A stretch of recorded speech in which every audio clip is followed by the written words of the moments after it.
యేసు రక్తమే జయం పరిచర్య ప్రైజ్ ద లార్డ్. ఆగస్టు 24వ తేదీ 2024. ఈరోజు దేవుని వాక్యము.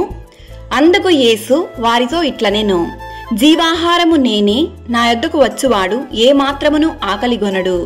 యోహాను సువార్త 6వ అధ్యాయం 35 వాక్యము. అవును క్రీస్తునందు ప్రియులారా, యేసుక్రీస్తు జీవాహారమై ఉన్నానని చెప్పిన సందర్భమే ఈ వాక్యము. ఆయన జీవాహారమై ఉన్నాడు. నా శరీరము తిని నా రక్తము త్రాగువాడే నిత్య జీవము గలవాడు. అంత్యదినమున నేను వానిని లేపుదును. నా శరీరము నిజమైన ఆహారము, నా రక్తము నిజమైన పానము. నా శరీరము తిని నా రక్తము త్రాగువాడు నాయందును, నేను వానియందును నిలిచియుందును అని దేవుడు చెప్పుచున్నాడు. ఈ మాట చెప్పిన అంతటిలో ఈ కఠినమైన మాట ఎవడు వినగలడని చెప్పుకొనిరే. చాలా మంది వెళ్ళిపోయినట్లు. యేసు తన శిష్యుల వైపు చూచి, మీరు కూడా వెళ్ళిపోవాలనని ఉన్నారా అని 12 మందిని అడుగగా, సీమోను పేతురు, ప్రభువా, ఎవని యొద్దకు వెళ్ళుదుమో?